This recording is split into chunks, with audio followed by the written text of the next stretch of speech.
Je m'appelle Julien Cole et j'ai 68 ans. Il a abandonné ma fille quand elle en avait le plus besoin. 6 ans plus tard, il est venu à ses funérailles non pas pour pleurer, mais pour exiger les 34 millions de dollars qu'elle m'a laissés. Il pensait pouvoir intimider un père en deuil. Mais quand il a vu qui se tenait derrière moi, son sourire a disparu instantanément. Je suis si contente que tu sois là.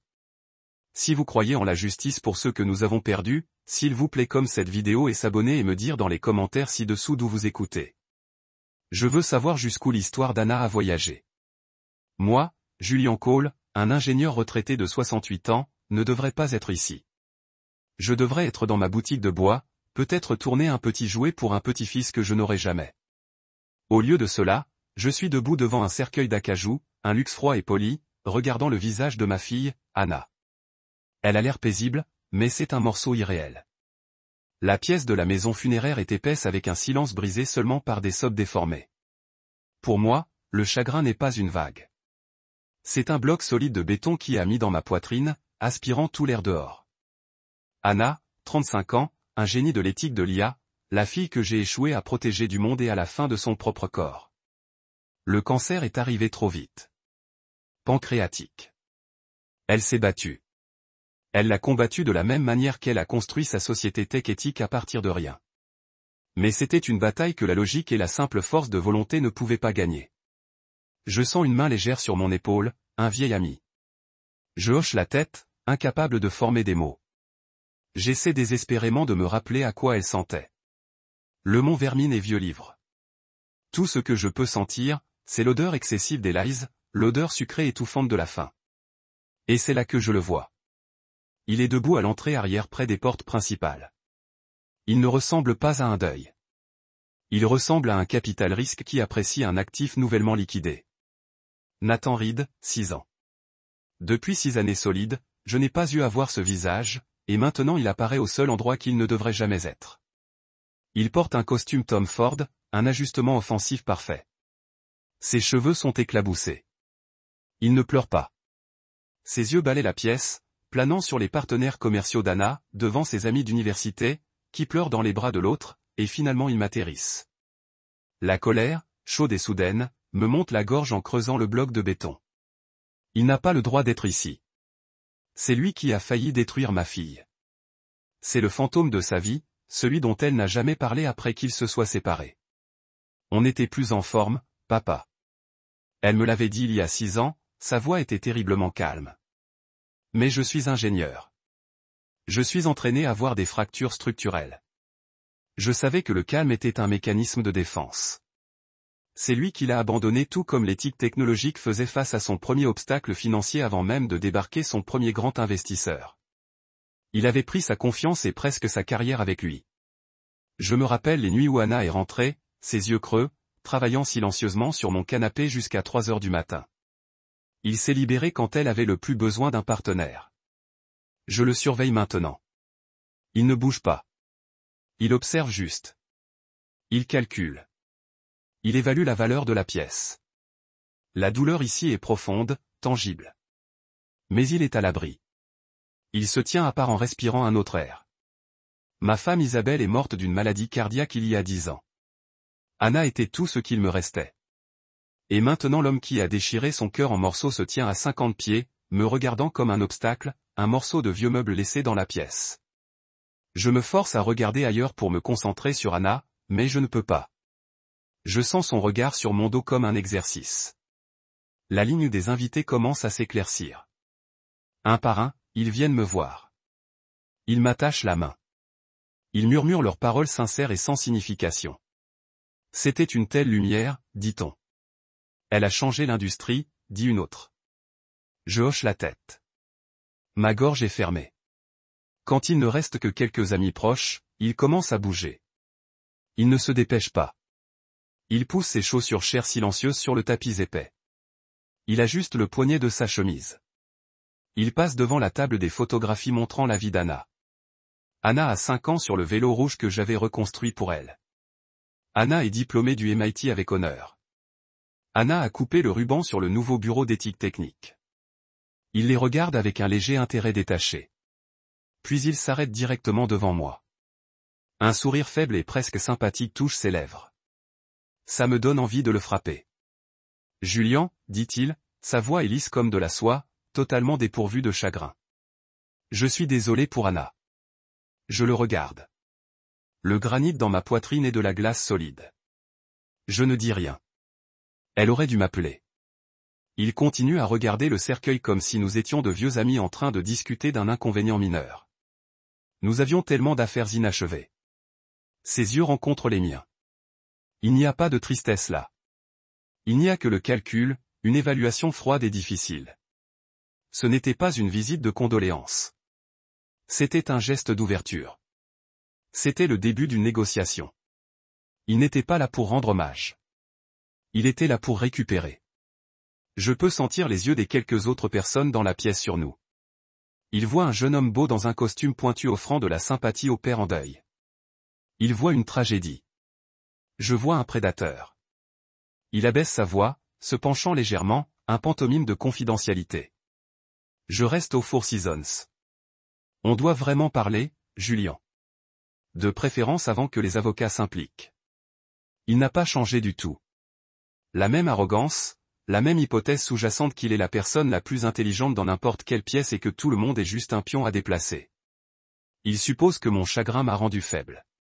Que ce vieil homme, cet ingénieur de 68 ans, soit un simple problème à gérer. Il est sur le point d'apprendre à quel point il a tort. Il est sur le point d'apprendre qu'Anna a eu sa force. Je trouve enfin ma voix. Il sort comme un gravier bas. Il n'y a rien que je dis chaque mot qui me coûte pour que toi et moi parlions de jamais. Je lui tourne le dos. Je m'attends à ce qu'il parte. Il ne le fait pas. Je l'entends soupirer un petit bruit impatient. Julian, ne rend pas ça difficile. J'étais avec elle. Je l'aimais. Le mensonge est si audacieux que ça me fait presque rire. Tu ne peux pas être ici. Je dis qu'en retournant face à lui, ma voix tremble avec une rage que. Énervé, sa voix tombait d'un cri à un petit grognement triomphant. Bien sûr. Elle ne pouvait pas dire à son parfait contrôle papa. Elle s'en est débarrassée. Elle s'est débarrassée de mon fils comme de moi. Comme si elle sortait la poubelle. Je me suis senti balancé. Une vague de nausée, chaude et acide, s'est élevée dans ma gorge. Ce n'est pas vrai. Anna, ma Anna, elle ne ferait pas ça. Elle ne le ferait pas. Mais pourquoi ne me l'aurait-elle pas dit? Le doute était un poison qui s'infiltrait dans les fissures de mon chagrin. Et si elle était enceinte et qu'elle avait peur? Peur de lui? Peur de moi? Toute la narration de la pièce, qui il y a quelques instants avait été dégoûtée par Nathan, s'était soudainement épouvantée. Il s'était refait. Il n'était plus que le voleur. C'était le père en deuil, la victime doublement lésée. Il venait de peindre ma fille morte, Anna, comme un tueur de sang-froid. Et je n'avais pas de réponse. J'étais juste un vieil homme brisé, bâclé, détruit par une révélation que je n'avais jamais vue venir. Le silence dans la salle d'audience était un poids physique écrasant. J'étais en train de m'étouffer. Ma fille, un bébé, avorté. Le mot, son mot, était une fléchette empoisonnée, et il avait trouvé sa marque. J'étais dévasté. J'étais aveugle avec une douleur que je ne savais même pas possible. J'ai regardé Nathan, cette chose. Il respirait fort, sa poitrine gonflée. Il n'était plus un rat coincé. C'était un monstre triomphant. Il venait de lancer une bombe dans la pièce. Et il regardait mon épave sur mon visage brisé et enflammé avec un regard de pure haine victorieuse. Il pensait avoir gagné. Il pensait qu'il venait de jouer la seule carte qui pouvait nous faire taire. La seule carte qui l'a transformé en victime ultime. Il venait de peindre ma fille morte comme un monstre. Et à travers le brouillard de ma propre agonie, j'ai entendu un son. Un petit son simple. Le son d'une chaise glisse en arrière, pas s'écraser, mais se déplacer avec intention délibérée et tranquille. Madame Evelyn Shaw s'est levée. Elle n'allait pas. Elle n'était pas pâle. Elle n'était en aucune façon choquée. Son visage était un masque de colère froide, contrôlé et juste. Elle attendait ça. Elle l'avait prévu. Nathan, dans sa lune désespérée, paniqué, venait de faire la seule chose qu'elle attendait de lui. Il était entré dans les dernières mâchoires du piège. « Votre honneur, dit-elle. » Sa voix n'était pas forte. Ce n'était pas un cri. Il faisait si froid, si clair, et tellement plein de précision mortelle qu'il coupa l'air empoisonné comme un dard de glace. Chaque œil dans la pièce, y compris celui de Nathan sauvage et triomphant, lui a craqué. Il y a un moment, a poursuivi Madame Shaw, Monsieur Reed a commis un parjure lorsqu'il a menti sous serment au sujet des circonstances de son licenciement de l'éthique technologique. Nous avons tous vu la vidéo qui prouve sans équivoque qu'il est menteur et voleur. Elle a fait un petit pas en avant, les yeux fermés sur le juge. Il vient de le refaire. L'apparence triomphante de Nathan s'affaiblit, un éclat de confusion qui passe sur son visage. Quoi? De quoi tu parles? Elle l'a fait. Elle a tué mon bébé. Mademoiselle Shaw ne l'a même pas regardé. Elle lui tendit la main, le tuant sans regard. Votre honneur, il est profondément intéressant que Monsieur Reed ait choisi d'aborder le sujet d'une grossesse. Il l'a fait en supposant qu'il est le seul à le savoir. Il l'a fait pour calomnier une femme morte qu'il croit incapable de se défendre. Elle s'arrêta et, pour la première fois, elle tourna la tête et fixa Nathan avec un regard d'un tel mépris absolu du froid au ce qu'il fit un pas en arrière. Il se trompe. Elle s'est retournée vers le juge. Annex Cole peut se défendre parce qu'elle savait. Elle connaissait cet homme. Elle a craché le mot homme comme si c'était du poison. Elle connaissait son caractère. Elle savait que s'il revenait, il reviendrait avec tous les mensonges qu'il pouvait inventer. Elle a retenu le petit disque dur noir, le disque d'assurance NR. Votre honneur, quand nous avons accédé à ce disque, nous avons trouvé 3 dossiers. Nous vous avons montré. Financier NR qui a prouvé qu'il était un détournement et vidéo de sécurité 1018 qui a prouvé qu'il était un menteur. Nous allons maintenant aborder le 3e dossier.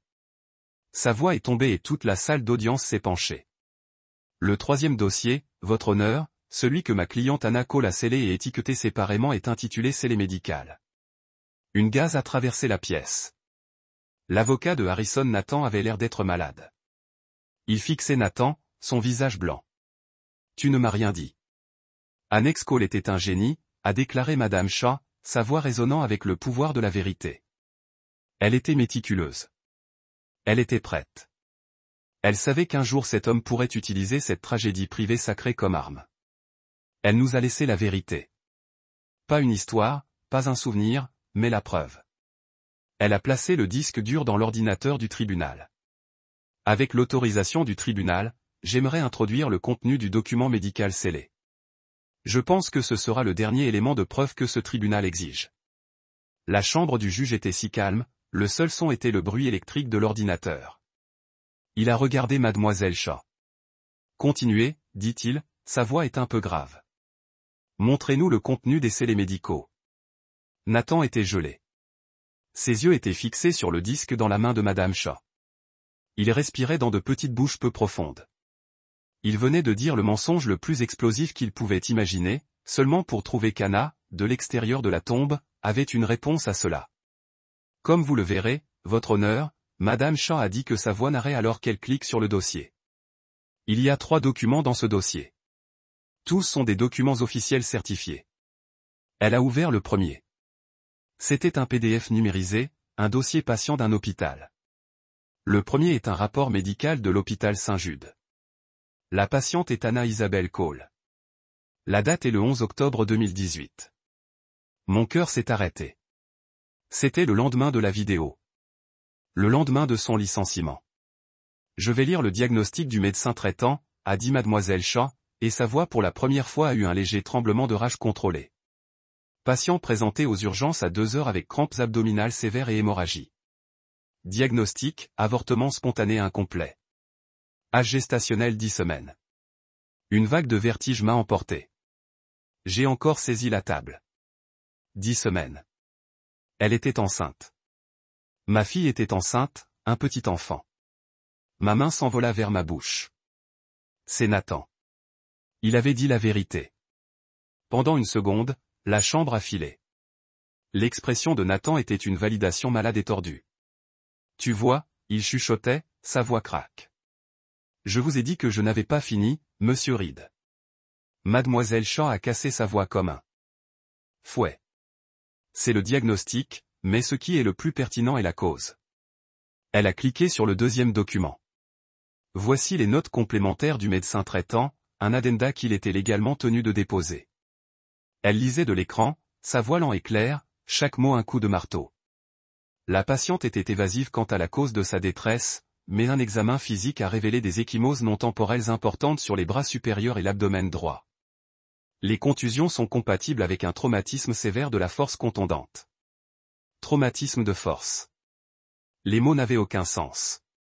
J'ai regardé le visage d'Anna dans mon esprit, puis à la vidéo de Nathan, son visage pourpre, claquant sa main sur la table. Quoi? Je murmurai. Ça veut dire quoi?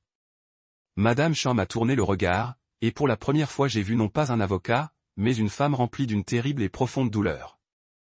Ça veut dire qu'elle n'a pas juste avorté, Julian, dit-elle, sa voix se brise juste une seconde. Elle a fait une fausse couche. Non, Nathan chuchotait de sa table. Non, elle m'a dit quelle était-elle. Il étouffait, son visage se transformant de rouge triomphant à un blanc pâle et verdâtre. Il comprenait enfin. Il était entré dans un piège de sa propre fabrication. Monsieur Reed a raison à propos d'une chose, a déclaré Madame Shaw, en se tournant vers le juge. Il est le père, mais il n'est pas la victime. Il est la cause. Elle a laissé l'accusation en l'air. Il est venu ici et s'est parjuré en criant que mon client a avorté. La vérité médicale, c'est qu'elle a perdu son enfant parce que quelqu'un l'a agressé. C'est un mensonge, a crié Nathan, trouvant sa voix. C'est une spéculation. Vous ne pouvez pas prouver qu'elle aurait pu tomber. Elle aurait pu. Ce n'était pas moi. Je ne pourrais pas? Mademoiselle Shaw a dit que sa voix était mortellement silencieuse. Elle a cliqué sur le troisième et dernier document. Votre honneur, c'est un rapport de police déposé par le département de police de la ville de Miami, commissariat 7. Il est daté du 10 octobre 2018, la nuit de la résiliation de Monsieur Reed. L'appel est arrivé à 21h45. Elle a lu le rapport. La dépêche a reçu un appel anonyme d'une résidente à l'adresse du bâtiment d'Anna, signalant une escalade violente des cris de l'appartement 12B. L'appelant a dit avoir entendu la voix d'une femme crier « Sortez », suivie de ce que le témoin a décrit comme un crash fort et le bruit d'un corps frappant le mur. Le tribunal était si calme que je ne pouvais pas respirer. Je ne pleurais plus. J'étais juste vide. Hollow est rempli d'une rage noire sans fin. Le rapport poursuit, a déclaré Madame Shaw, sa voix sans relâche. Des officiers ont été envoyés. À leur arrivée, ils ont été rencontrés dans le hall par un homme identifié comme Nathan Reed, qui était visiblement agité et qui quittait les lieux. Il a prétendu que lui et sa petite amie avaient une mauvaise dispute. Les officiers se sont rendus à l'appartement 12B. La résidente, Anna Cole, leur a parlé par la chaîne de porte. Elle était visiblement en détresse, mais a déclaré qu'elle avait trébuché et qu'elle n'avait pas besoin d'aide. Elle a refusé de déposer un rapport. Madame Shaw a finalement fermé le dossier. Elle ne se tourna pas vers le juge, mais vers Nathan. Il s'était effondré dans sa chaise. Il la fixait, la bouche ouverte, les yeux vitreux avec une terreur abjecte. Il était enfin silencieux. Donc, reconstruisons la chronologie, d'accord? Madame Shaw a dit que sa voix était le seul son de l'univers. À 9h, Monsieur Reed est viré pour tentative de détournement de fonds. Nous avons vu la vidéo. Nous avons vu sa rage. À 21h45, il viole son licenciement et se rend chez Anna. Un voisin entend une violente lutte physique. À 2h, Anna est aux urgences en train de faire une fausse couche. Les médecins trouvent des ecchymoses compatibles avec un traumatisme contondant. Et 6 ans plus tard, ce même homme, ce voleur, cet agresseur ose se tenir dans cette salle d'audience. Il ose se parjurer pour calomnier sa mémoire et crier sous serment qu'elle a tué son bébé. Elle a pointé un seul doigt tremblant sur Nathan. Il ne savait pas qu'elle était enceinte. Il était tellement consumé par sa rage narcissique pathétique qu'il est allé chez elle et l'a battue. Il l'a attaquée et a tué son propre enfant à naître. Puis il est venu ici pour 34 millions de dollars et l'a accusé du crime. Le paiement, la dernière révélation brutale, a atterri dans la salle d'audience avec la force d'un coup physique. Les mots de Mademoiselle Shaw. Il l'a accusé du crime, pendu dans les morts, empoisonné à l'air. Il ne s'agissait plus d'une audience de probation. C'était une exécution. Nathan n'était pas une victime. Ce n'était pas un fiancé en deuil. Il n'était même pas juste un voleur. C'était un agresseur. Un violent, pathétique, narcissique qui avait dans sa rage tué son propre enfant à naître. 6 ans plus tard, il était entré dans cette salle d'audience, s'était enveloppé d'un manteau de chagrin manufacturé, et avait essayé de profiter de la tragédie qu'il avait lui-même infligée. Il n'avait pas menti. Il avait construit toute son affaire, sa réclamation à 34 millions de dollars sur la calomnie de la femme qu'il avait victime. Il n'avait pas seulement commis un parjure sur la vidéo. Il avait commis un parjure sur la raison pour laquelle le bébé était parti. Il avait, dans son ultime acte de désespoir, crié au sujet du seul événement qui pouvait et faisait complètement le détruire. Il avait pris son plus grand péché et a essayé de l'utiliser comme sa plus grande arme, ne sachant pas qu'Anna, ma brillante, préparée, fille perspicace, l'avait déjà chargé, dirigé, et laissé pour lui de trouver.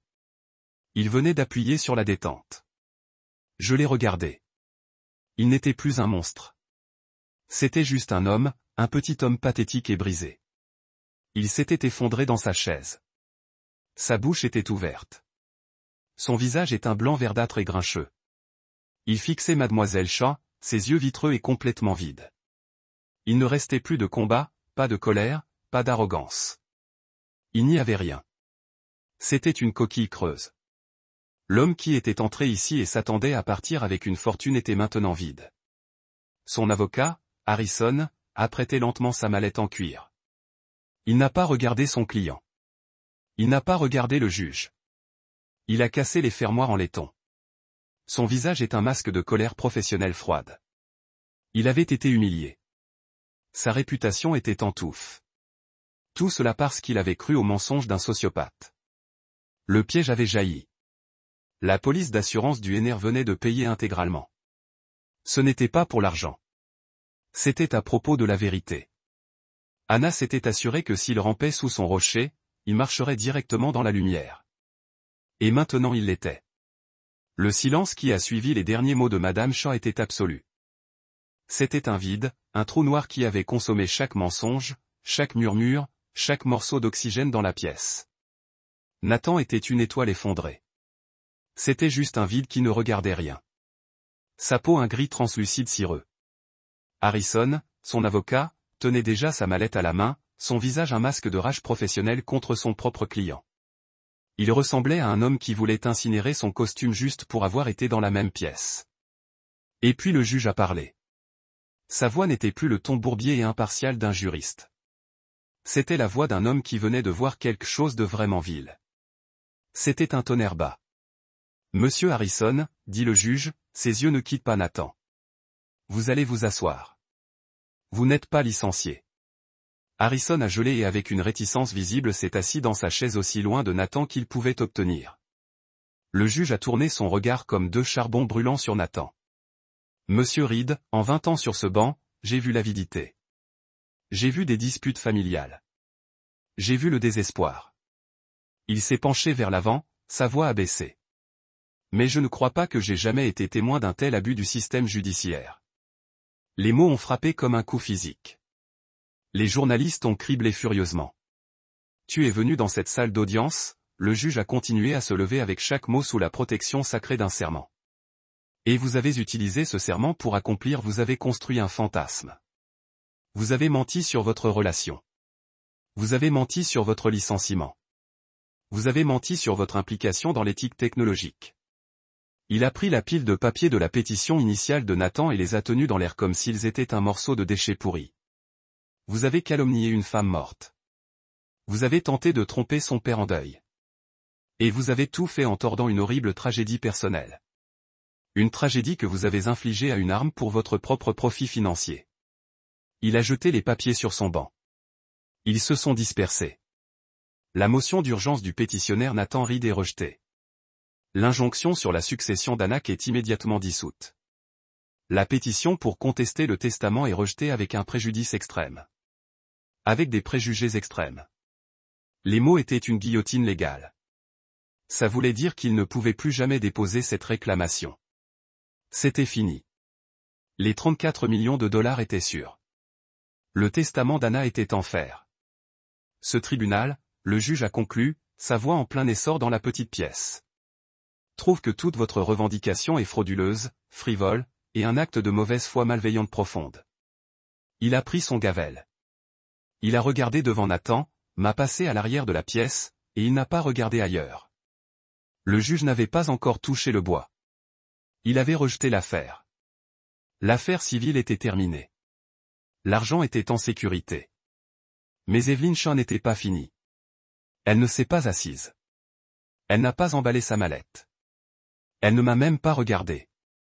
Elle a tourné le dos droit et ses yeux ont balayé l'arrière de la salle d'audience devant les journalistes stupéfaits. Elle a trouvé la personne qu'elle recherchait, un homme en costume simple et sans prétention qui était assis tranquillement dans la rangée arrière en observant toute la procédure. Il n'était pas journaliste. « Votre honneur » a dit Madame Shaw, sa voix coupant à travers le silence stupéfait. Avant que cette cour ne soit ajournée, j'aimerais m'adresser au procureur adjoint Markham, qui est présent dans cette salle d'audience aujourd'hui. Un nouveau choc électrique a traversé la pièce. La tête du journaliste s'est brisée vers l'homme derrière. Nathan, qui avait été une coquille grise creuse, leva lentement la tête, une nouvelle peur d'animal froid s'ouvrant dans ses yeux vitreux. Harrison, à mi-chemin de sa chaise, a gelé. L'homme Markham s'est levé et a crié au juge. « Monsieur Markham », Madame Shaw a dit, se tournant vers lui. Sa voix n'était plus celle d'un avocat. C'était la voix d'un procureur. Au cours de cette audience, cette cour a reçu des preuves définitives et irréfutables que Nathan Reed, qu'elle lui a directement signalé, avait sous serment commis plusieurs chefs de perjure. Nous avons vu la vidéo. Nous avons entendu ses mensonges. Elle a fait un pas vers l'ADA. Ce tribunal a également été saisi de dossiers bancaires prouvant une tentative préméditée manifeste de grand larcenie. Enfin, ce tribunal a été saisi d'un rapport de police et d'un dossier médical correspondant qui indique clairement un cas d'agression domestique grave entraînant une fausse couche. Une agression que M. Reed a ensuite utilisée de façon perjurieuse comme fondement de sa demande frauduleuse. Elle s'est présentée devant le procureur. Nous ne sommes pas seulement une fête civile. Nous sommes victimes d'un crime, de plusieurs crimes. Au nom de la succession d'Anna Cole et au nom de son père, Julian Cole, mon bureau demande officiellement que le bureau du procureur ouvre une enquête criminelle immédiate et complète sur Nathan Reed pour fraude aggravée pour parjure criminelle et pour l'agression et la batterie qui ont mené à la mort de son enfant à naître il y a 6 ans. Le procureur adjoint, Markham, a regardé Madame Shaw. Il a regardé le juge. Il a regardé la montagne des preuves, la vidéo, le rapport de banque, le dossier médical, le rapport de police. Et puis il regarda Nathan Reed, qui était maintenant une coquille tremblante, creuse-doux d'un homme finalement comprendre que le jeu n'était pas juste fini, sa vie était. Votre honneur, Mark a dit, sa voix claire et transportant à travers la pièce abasourdie. Le bureau du procureur prend le parjure, la fraude et les agressions domestiques graves très au sérieux. Nous avons entendu le témoignage. Nous avons vu les preuves. Nous convenons qu'une enquête criminelle complète est non seulement justifiée, elle est nécessaire. Le juge a fait une seule motion forte. Cette cour, il a bougé, est ajournée, et il a fait descendre son donjon avec une fissure qui sonnait comme un coup de feu. C'était fini.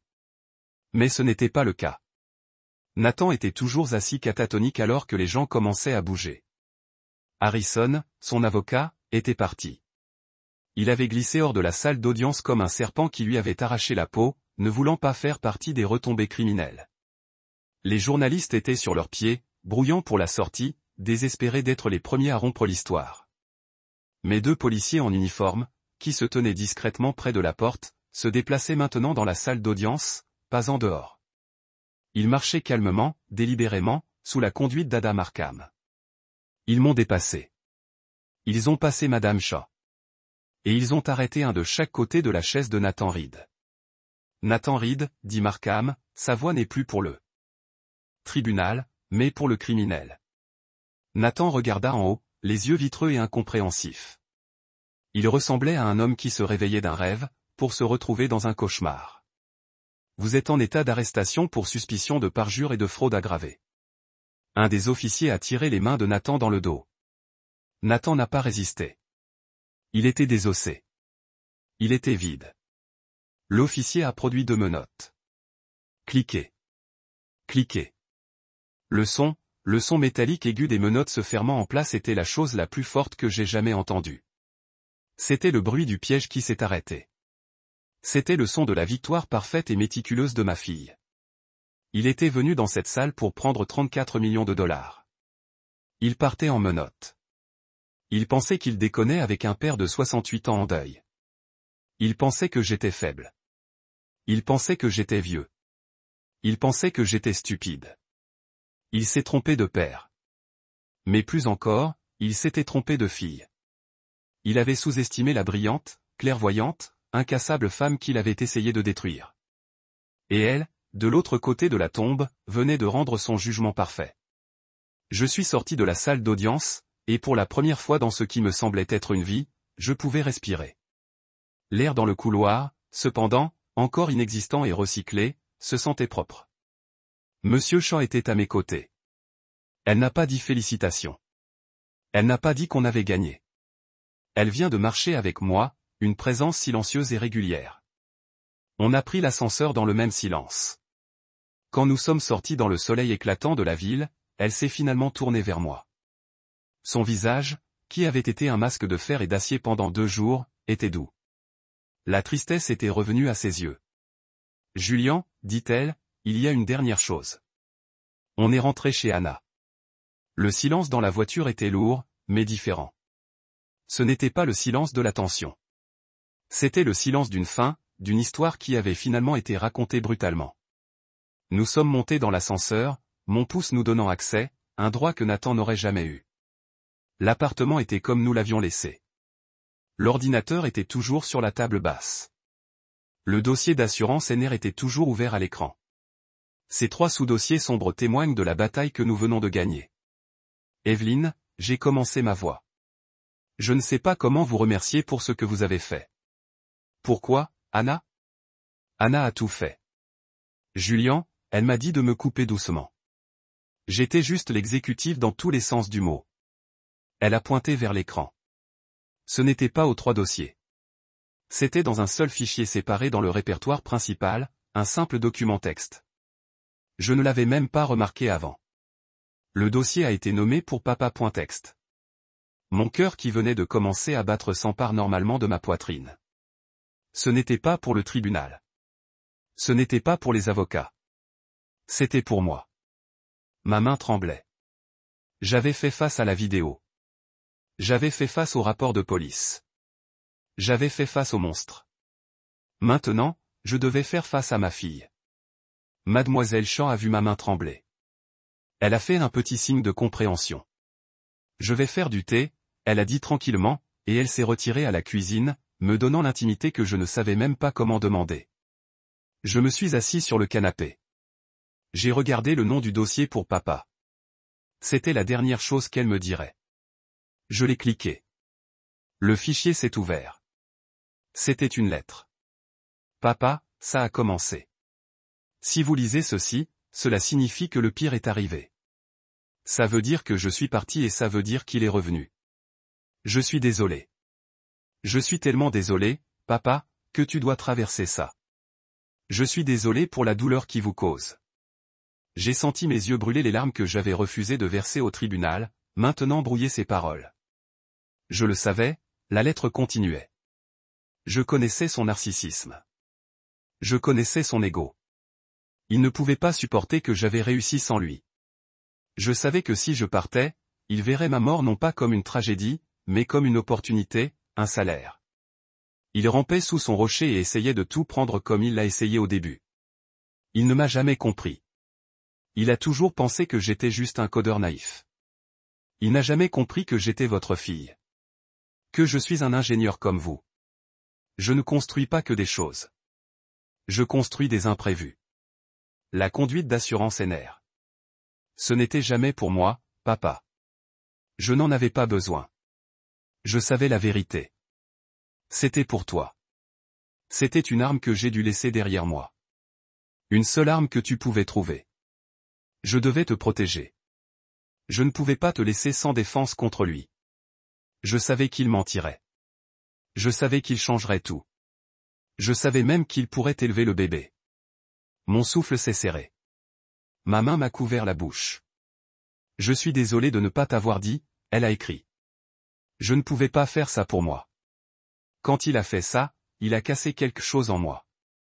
Pas seulement mon corps. Ça a brisé ma confiance dans le monde. Donc, j'ai construit un mur.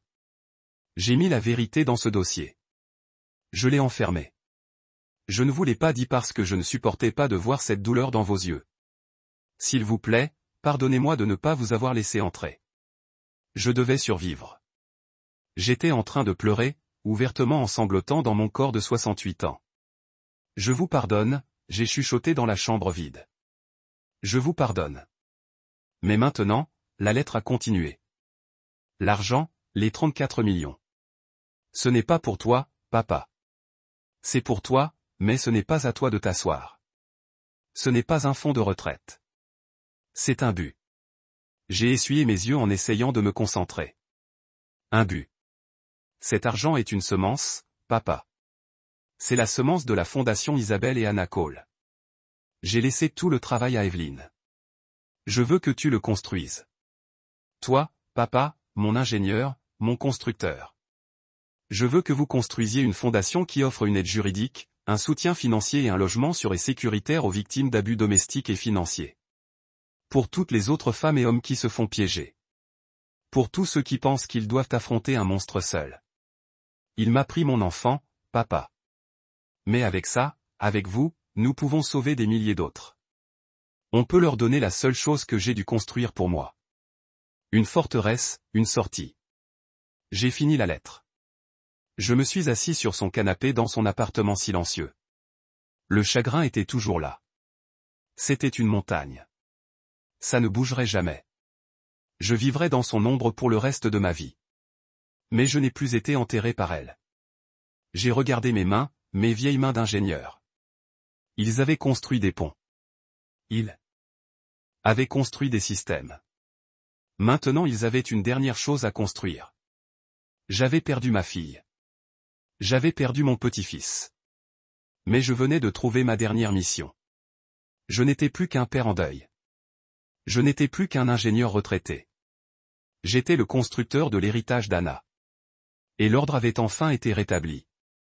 Cette expérience, aussi horrible qu'elle ait été, m'a appris quelque chose de profond sur ma fille et sur la nature de la vérité. Un manipulateur comme Nathan croit leur version de la réalité, leur performance peut écraser les faits. Il croit que les mensonges sont des outils. Mais Anna, ma brillante Anna, savait mieux. Elle savait que le seul antidote au mensonge est une preuve documentée irréfutable. Elle m'a appris que la vraie force n'est pas juste face à un monstre.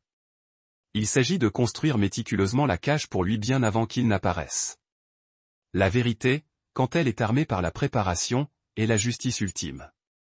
Que pensez-vous du plan d'assurance NR d'Anna? Faites-moi connaître vos pensées dans les commentaires ci-dessous. Je peux à peine contenir. Tu ne peux pas dire son nom. Dehors. Il tient les mains que le même sourire condescendant patient a plissé sur son visage. Je comprends que tu sois en colère, mais tu dois m'écouter. Je n'irai nulle part. Pas avant d'avoir ce qui est à moi. Le crochet n'était pas juste réglé. C'était serré. Il était toujours là. De retour chez moi après la promenade tranquille et creuse de la maison funéraire, il était toujours là. Il avait suivi la procession.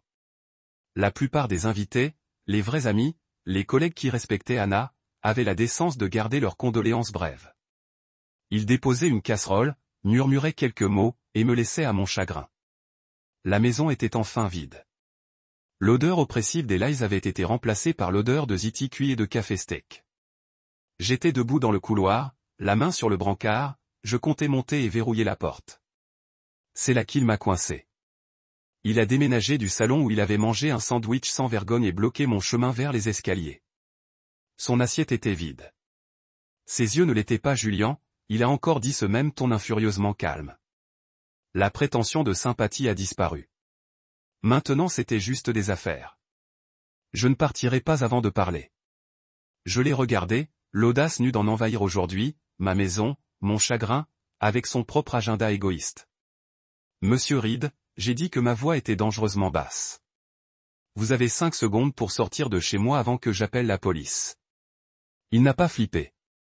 En fait, il a laissé sortir un petit soupir impatient, comme si c'était moi qui n'étais pas raisonnable.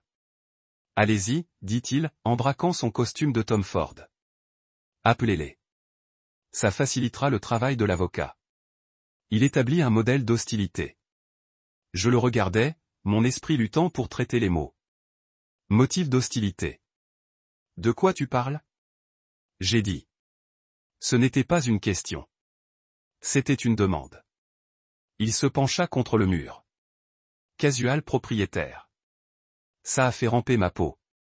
Anna et moi, on avait des affaires. Nous avions une vie. Cette société, Tech Ethic, a été construite sur mes concepts, ma propriété intellectuelle. J'ai senti un rire, une écorce sèche et amère m'échapper la gorge. Vos concepts. Tu étais stagiaire en marketing. Anna était le codeur. Anna était l'architecte. Tu étais le café. Ses yeux s'endurcissent. Le masque de la civilité a glissé, révélant la colère reptilienne froide en dessous. C'est ce qu'elle t'a dit, non? Le vieux. Elle savait toujours faire tourner une histoire. Il s'est poussé du mur et s'est rapproché. Je ne suis pas parti. Nous avons des choses à résoudre, Julien. De sérieuses questions financières. Je tremblais l'épuisement de la journée qui s'évaporait en pur blanc d'adrénaline chaude. Il n'y a rien à résoudre. Sa volonté est claire. Tout ce qu'elle avait, tout ce qu'elle a gagné est à moi. Dehors. C'est là qu'il a ri. Pas un vrai rire, mais une petite bouffée d'air de ses narines. Un son de condescendance pure. C'est Julien. Julien, tu rends ça beaucoup plus dur que ce qu'il faut. Il a croisé les bras, se penchant contre mon mur comme s'il le possédait. Vous ne comprenez pas la situation. Vous pensez que c'est une demande. Ça ne l'est pas. Ma main touchait déjà mon téléphone dans ma poche. Je t'avais prévenu. J'appelle la police. Allez-y, dit-il, en agitant une main dédaigneuse. Ça rendra l'affidavit de mon avocat plus convaincant. Le deuil du père dans un état de détresse émotionnelle enlève de force le fiancé survivant des lieux. Il peint une image très claire et très utile pour la cour. Les mots m'ont frappé un par un comme de petites pierres dures. Fiance, le mot n'a pas été compris. C'était absurde. C'était un mensonge grotesque. Comment vous appelez-vous? J'ai murmuré ma voix. Il a souri. C'était un sourire lent et prédateur qui n'a pas touché ses yeux froids. Anna ne t'a jamais dit que c'était dommage? Nous étions fiancés, Julien. On allait se marier. Il l'a dit avec une telle confiance, une telle certitude décontractée, que pour une fraction de seconde, le plancher semblait s'incliner sous mes pieds. J'imaginais Anna, ma brillante, logique, férocement indépendante, fiancée à ce parasite. C'était impossible. C'est un mensonge, j'ai dit, ma voix tremble. Tu es un menteur. Vous l'avez quitté. Vous l'avez abandonné il y a 6 ans. Je ne l'ai pas abandonné. Il a mis fin à sa patience. Nous avons eu un désaccord professionnel. Je lui ai dit que la compagnie n'était pas prête. Elle était trop émotionnelle, trop attachée. Je suis parti pour lui donner de l'espace, mais on n'a jamais rompu. Pas vraiment. Il tordait le passé, repeint l'histoire avec sa propre brosse égocentrique. Elle m'a dit que tu étais parti, j'ai insisté, mon cœur battait. Elle m'a dit que c'était fini. Elle t'a dit ce que tu voulais entendre, il a tiré. Elle t'a dit ce qui la rendait forte. Mais elle était toujours en contact. Elle savait toujours qu'elle pouvait compter sur moi. Il s'est rapproché, envahissant mon espace personnel. Je pouvais sentir son eau de colombe chère, un parfum qui semblait une violation dans ma maison tranquille. Le fait est que, Julien, ma position légale en tant que fiancé est, disons, très forte, plus forte que la vôtre. De toute façon, tu n'es que le père. J'étais le partenaire, le futur mari. Il a laissé le titre en l'air, une déclaration de guerre. Il n'était plus invité. C'était une force d'occupation et il ne faisait que commencer. Ces mots étaient dans l'air épais et toxique. Fiance, partenaire, futur mari. Chacun était une profanation de la mémoire d'Anna. Chacun était un mensonge calculé. Mon esprit, l'esprit de l'ingénieur, a commencé à courir devant le chagrin. Il cherchait le mécanisme, le levier, l'angle. À quoi jouait-il? Ce n'était pas juste une revendication émotionnelle. C'était une position stratégique. Il construisait une fondation pour quelque chose. Vous délirez, dis-je, ma voix est froide et ferme. Le tremblement s'était arrêté. Une énergie différente prenait le relais. Une fureur froide et dure. Anna n'avait pas parlé votre nom en 6 ans. Vous étiez une note. Une erreur qu'elle a corrigée. Vous n'êtes personne. J'ai fait un pas vers lui, affirmant ma propriété de l'espace. C'était ma maison. C'était ma fille. Je vais le dire une dernière fois. Dehors. Il ne bouge pas. Il vient de me regarder, ce sourire reptilien s'élargissant comme si je venais de confirmer quelque chose pour lui. C'est la colère dont je parlais, a-t-il dit. C'est l'hostilité. Merci pour ça. Mon avocat sera ravi. Il a ensuite atteint dans la poche intérieure de son costume parfait et sorti une carte de visite mince et chère. Il ne me l'a pas offert. Il l'a tenue entre ses doigts. Mais vous avez raison. Vous avez en partie raison. Il ne s'agit pas seulement de notre relation. C'est à propos de ce qu'elle m'a pris. J'ai gelé. Elle ne t'a rien pris. Elle t'a donné un boulot. Elle t'a donné une chance. Tu n'étais rien avant de la rencontrer, et tu n'étais rien après ton départ. Faux, il s'est cassé. La voix lisse soyeuse a disparu, remplacée par un sifflement venimeux. L'éthique technique, tout le concept, l'algorithme pour l'audit des choix moraux. C'était mon idée. Ça vient de ma thèse de fin d'études. Anna n'était que le codeur. C'est elle qui a construit le moteur. J'étais l'architecte qui a conçu la voiture. C'était le mensonge le plus incroyable, le plus audacieux que j'ai jamais entendu. Anna avait vécu et respiré cet algorithme. Il est né de sa frustration avec le monde technologique sans âme, son désir de construire quelque chose qui comptait. Tu es fou, j'ai dit. Mais un fil de glace remontait ma colonne vertébrale. C'était son angle. C'était l'attaque. Il ne prétendait pas être son amant. Il prétendait être son créateur. Cette société appartenait à Anna. Chaque ligne de code, chaque soir, chaque sacrifice, c'était elle. Vraiment? Il contredit encore sa voix lisse. Parce que j'ai les emails, j'ai les SMS d'il y a 6 ans, d'il y a 5 ans, même de l'année dernière. Anna et moi, on était toujours en contact. Il a vu le choc sur mon visage et son sourire s'élargir. Elle ne vous l'a pas dit. Bien sûr. Elle ne pouvait pas laisser son père croire qu'elle parlait encore à l'homme qui l'a abandonné. On triait les choses. Nous discutions de mon enjeu. Je me sentais nauséeuse. Est-ce possible qu'Anna, ma fille forte et brillante, ait été si enchevêtrée avec ce monstre qu'elle ne pouvait pas se libérer si elle m'avait menti? Non, ça ne pourrait pas. C'était une autre de ces manipulations. Tu bluffes, j'ai dit. Vous n'avez rien. 34 millions de dollars, a-t-il dit, laissant tomber le nombre dans le silence de la pièce. C'est l'évaluation actuelle, donner ou prendre. 34 millions. Et je ne laisserai pas un vieil homme sentimental endeuiller cet argent dans une fondation poussiéreuse en son nom. Cet argent était à nous. C'était notre avenir. Il a finalement placé la carte de visite sur la petite table près des escaliers. Mon avocat, Monsieur Harrison, vous enverra un préavis. Nous contestons la volonté. Il n'y a pas de nous, j'ai gerbé. Il n'y a que toi, un vautour. Je suis son fiancé, Julian, et je suis son associé, et j'ai des preuves. Il a tapé sa poche. J'ai des emails pour discuter de la propriété intellectuelle. J'ai des SMS où elle admet que l'idée originale était à moi. Et je l'ai arrêtée pour un effet dramatique, ses yeux scintillent de triomphe. J'ai la bague. Mon sang était froid. Quoi? Quelle bague? La bague de fiançailles, dit-il, sa voix tombe à un faux ton sombre. Celui que je lui ai donné. Celle qu'elle gardait. Celle qu'elle portait encore sur une chaîne autour du cou quand elle est morte. Tu ne l'as pas vue, Julian? Tu n'as même pas regardé ta propre fille? La cruauté de la question était épouvantable. Il était en train d'armer mon chagrin, de transformer mes derniers moments avec elle en une responsabilité. Je suis sûr que le bureau du légiste l'a dans ses effets personnels. Un coussin de 2 carats coupés dur à manquer. C'était le crochet. Le terrible crochet qui coule. Il mentait? C'était si précis, si détaillé, un détail que moi et ma brume de chagrin aurions pu facilement manquer. Et s'il disait la vérité sur l'anneau, de quoi disait-il la vérité? Y avait-il des mais? Est-ce qu'elle est restée en contact avec lui? Le récit simple et clair de la vie de ma fille était soudain fracturant, devenant un désordre sombre et compliqué. Et cet homme, Nathan, était au centre, tenant le marteau. Alors il a dit, en redressant sa cravate. Il avait l'air d'avoir conclu un marché. Mon avocat va déposer une injonction demain pour geler la succession en attendant une audience complète.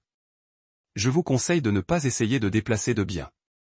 Il a commencé à marcher vers la porte, puis s'est arrêté et m'a regardé en arrière, son visage un masque de fausse sympathie. Tu aurais dû prendre mon appel, Julian. On aurait pu régler ça par un partage raisonnable 50-50e, mais vous vouliez être difficile. Maintenant, je vais tout prendre. Il a ouvert la porte d'entrée et est sorti dans l'air du soir, me laissant debout dans le couloir de ma maison vide et silencieuse. La maison Anna a grandi. La bataille n'était pas terminée. Ça venait de commencer. Le cabinet d'avocat de Madame Evelyn Shaw était au 42e étage d'une tour en verre et en acier au centre-ville. La chambre était à l'opposé de ma maison. Il n'y avait pas de chaleur, pas d'histoire, juste une longue table obsidienne polie, des chaises chromées, et un plancher ouvrant fenêtre donnant sur une ville grise, indifférente. C'était un endroit construit pour le conflit, pas pour le confort. Je me suis assis à une extrémité, mes doigts blancs sur les accoudoirs. Nathan s'est assis en face de moi. Il n'était pas seul. Il avait amené son avocat, Monsieur Harrison, un homme qui ressemblait exactement à son costume cher et sans âme. Il se murmurait, Nathan souriant, Harrison hoche la tête. Il semblait détendu, confiant. Ils avaient déjà gagné. Je me sentais vieux. Je me sentais fatigué. J'étais un ingénieur de 68 ans qui comprenait les charges de béton et de stress, pas les manœuvres légales, et les sourires prédateurs. Pendant un moment, j'ai ressenti une vague de désespoir. Anna devrait être là. Elle saurait gérer ça. Elle verrait bien. J'étais juste son père. Puis la porte s'est ouverte. Une femme est entrée. Elle n'était pas celle que je m'attendais. Monsieur Evelyn Shaw était peut-être à la fin de la cinquantaine, habillée d'un costume de marine sombre. Elle était nette, précise, et portait une aura de contrôle absolu inébranlable. Ses cheveux ont été tirés dans un pin serré et sévère, et ses yeux derrière une paire de lunettes minimalistes étaient la couleur de l'acier. Ils ont balayé la pièce, reconnaissant Nathan et son avocat avec un clin d'œil curt, et ensuite ils se sont reposés sur moi. Il n'y avait aucune pitié dans son regard, aucune sympathie. Il y avait juste une évaluation. C'était la chose la plus réconfortante que j'avais ressentie toute la journée. Ce n'était pas une femme qui serait victime d'intimidation. Ce n'était pas une femme qui serait dupe. C'était la femme du teaser. C'était la femme qui était derrière moi à l'enterrement. Celui qui avait fait disparaître le sourire de Nathan. Elle s'assit à la tête de la table, plaçant devant elle un seul fichier, trompeur mince. Elle ne l'a pas ouvert. Pas encore. Elle s'est simplement serré les doigts et a regardé directement Nathan. Monsieur Reed, Monsieur Harrison, bienvenue. Sa voix était comme son apparence, propre, nette, et sans place pour l'interprétation. M. Harrison a dit, donnant un coup de tête, pratiquez. Nous sommes ici, comme vous le savez, pour représenter les intérêts de Monsieur Reed en tant que fiancé survivant et partenaire créatif du défunt. L'expression de Mademoiselle Shaw n'a pas changé. Elle n'a même pas cligné. Votre pétition a été notée, dit-elle, sa voix plate. Elle m'a ensuite tourné ses yeux gris acier. Monsieur Cole, j'ai été l'avocat d'Anna ces 5 dernières années. Je veux que vous sachiez que je ne suis pas seulement l'exécutif de cette volonté. Je l'ai rédigée. J'ai parfaitement compris les intentions de votre fille. Elle nous envoyait un message. Elle a ensuite placé sa main sur le dossier. La chambre était silencieuse. Le seul bruit a été le faible bruit de la ville 42 étages en dessous.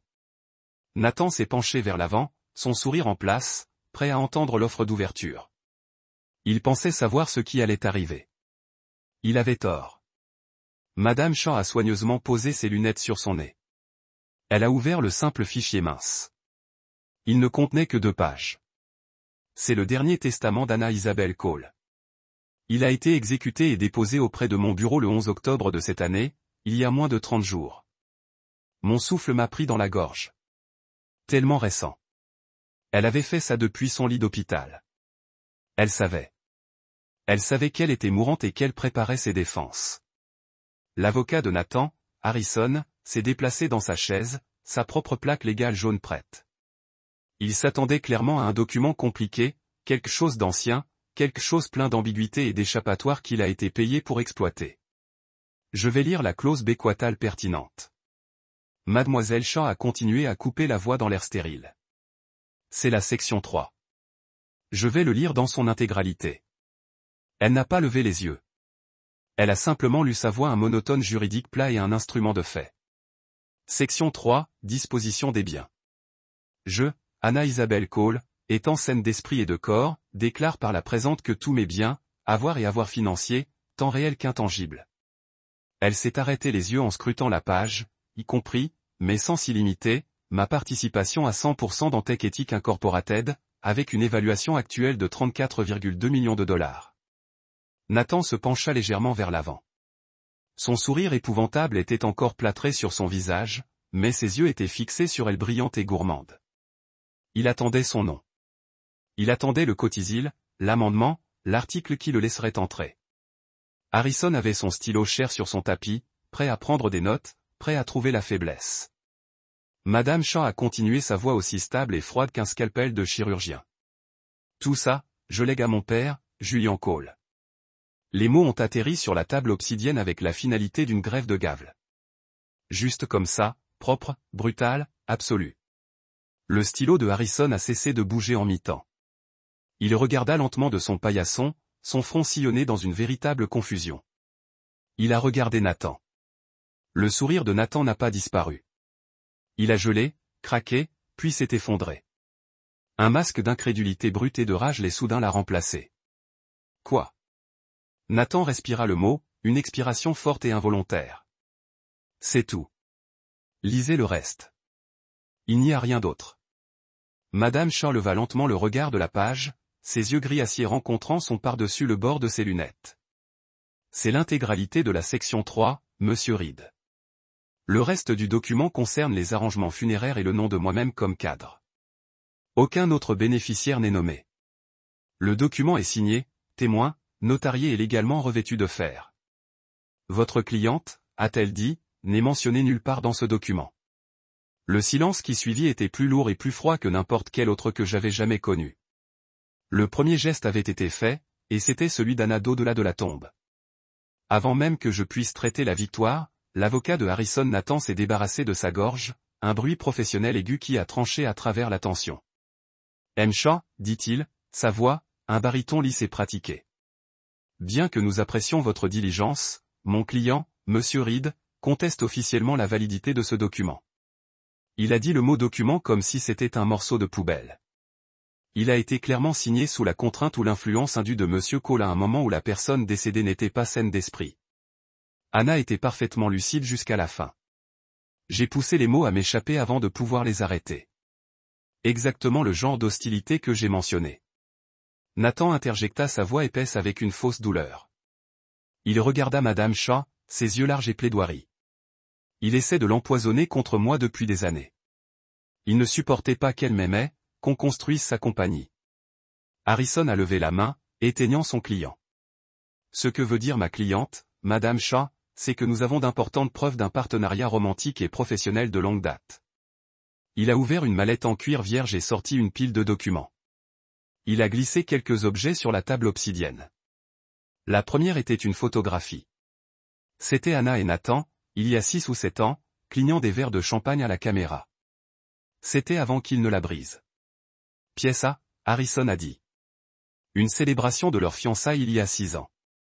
Nathan regarda la photo, son visage un masque parfait de souvenirs tragiques. Elle était si heureuse. Il chuchotait juste assez fort pour que tout le monde entende avant qu'il n'entre dans sa tête. Harrison a poussé un autre document en avant. C'était une empreinte d'une chaîne de courriel. Les dates étaient à mon horreur il y a seulement 18 mois. C'était du récit d'Anna adressé à Nathan. Nathan, j'ai pensé à ce que tu as dit au début. Ce sera toujours notre bébé. Pièce B, Harrison a dit. Le bébé en question est l'éthique technique. Un aveu clair de son implication fondamentale. Ce n'est pas qu'elle était probablement juste polie, j'ai dit, ma voix se levant. Monsieur Cole, Madame Shaw a dit que sa voix était calme mais ferme, me coupant. Ses yeux n'étaient pas sur moi. Ils n'étaient pas sur les courriels. Ils étaient fixés avec une précision d'analyse à froid sur Nathan. Nathan, pour sa part, jouait maintenant la carte finale. Il a regardé ses mains, ses épaules se sont effondrées. Elle a gardé la bague, Evelyne, dit-il en utilisant son prénom. Une tentative dégoûtante d'intimité. Elle ne l'a jamais rendue. Elle me l'a dit. Elle m'a dit qu'elle la portait tous les jours. C'est dans ses effets personnels. La chambre est restée silencieuse. Harrison s'est penché, son travail a été fait. Il avait planté la semence du doute. Les courriels étaient ambigus. La photo était vieille. Mais l'anneau était un objet physique, un symbole. C'était la preuve qu'il m'avait menacé. Min-Cho tourna la tête lentement loin de Nathan.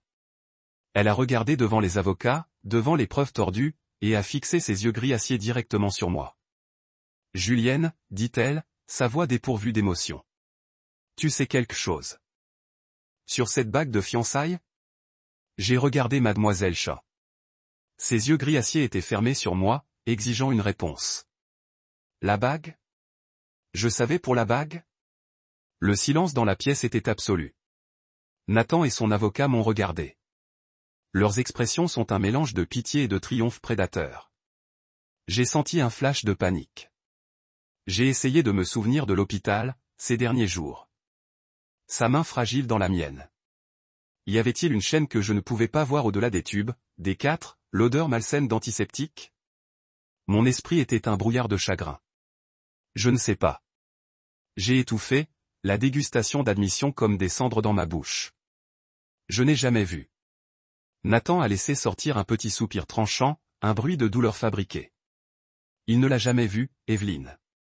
Il a juste vu ce qu'il voulait voir. Avant que je ne puisse l'attaquer, l'avocat de Harrison Nathan m'a tendu la main. Ça suffit, Nathan, parce que si Monsieur Cole a vu la bague ou non est pour le moment hors de propos. Il est entré dans sa mallette et a produit un autre document. Celui-ci a été marqué et signé. Il l'a glissé sur la table obsidienne. À partir de 9h05 ce matin, nous avons déposé une requête d'urgence auprès de la cour d'examen à partir des preuves que nous venons de présenter. Les yeux de Mademoiselle Shaw ont finalement quitté les miens. Elle a pris le document. Son visage demeura impassible, mais je vis sa mâchoire serrée une seule fois, et Harrison continua à résonner sa voix avec la victoire. À 10h30, le juge Wallace a fait droit à notre requête. Il a tapé le papier avec un doigt parfaitement manucuré.